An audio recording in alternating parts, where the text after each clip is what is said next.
بیت المقدس مسلمانوں کا قبلہ اول ہے۔ یہ فلسطین کے شہر القدس میں واقع ہے۔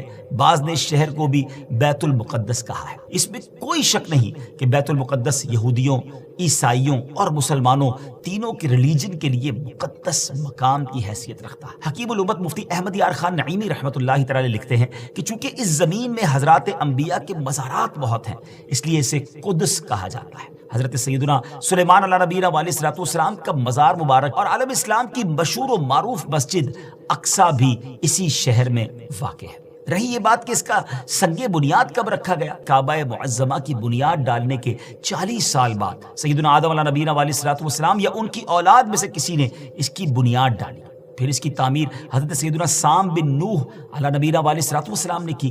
پھر ایک عرصے کے بعد حضرت سیدنا داؤد علیہ نبینا علیہ الصلوۃ والسلام نے بیت المقدس کی بنیاد اسی مقام پر رکھی، جہاں حضرت سیدنا موسیٰ علیہ نبینا علیہ الصلوۃ والسلام کا خیمہ نصب کیا گیا تھا۔ اس عمارت کے پورا ہونے سے قبل حضرت سیدنا داؤد علیہ نبینا علیہ الصلوۃ والسلام کی دنیا سے وفات کا وقت قریب آ گیا، تو اب آپ نے اپنے بیٹے حضرت سیدنا سلیمان علیہ نبینا علیہ الصلوۃ والسلام کو اس کو مکمل کرنے کی وصیت فرمائی۔ حضرت سلیمان علیہ نبینا علیہ الصلوۃ والسلام نے انسانوں سے نہیں بلکہ جنوں کی ایک جماعت سے اس کام کو کروانا شروع کیا۔ 1 سال کا کام باقی تھا، مگر آپ کے انتقال کا وقت قریب آ گیا۔ آپ نے غسل فرمایا، نئے کپڑے پہنے، خوشبو لگائی اور اس طرح تشریف لائے کہ عصا پر ٹیک لگا کر کھڑے ہو گئے۔ ملک الموت حضرت اسرائیل علیہ الصلوۃ والسلام نے آپ کی روح اسی حالت میں، اسی عالم میں قبض کر لی۔ جب حضرت سلیمان علیہ الصلوۃ والسلام حیات تھے تو جنات کو رات کی رخصت بھی مل جاتی تھی، وہ دن میں کام کرتے تھے، حضرت سلیمان علیہ الصلوۃ والسلام بھی آرام کرنے چلے جاتے تھے، مگر آپ چونکہ اب کھڑے ہی تھے تو اب جنات کو دن رات راؤنڈ دا کلاک کام کرنا پڑ گیا۔ جیسے اس کی تعمیر کا وقت پورا ہونے لگا تو اللہ کی شان دیکھیں کہ آپ کے اس عصا کو، اس لکڑی کو دیمک نے کھایا اور آپ کا جسم زمین پر تشریف لایا۔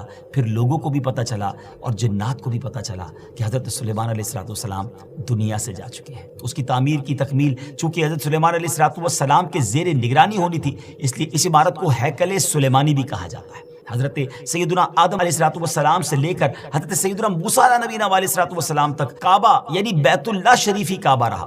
پھر حضرت سیدنا موسیٰ علیہ نبینا علیہ الصلوۃ والسلام سے لے کر حضرت سیدنا عیسیٰ علیہ الصلوۃ والسلام تک بیت المقدس قبلہ رہا۔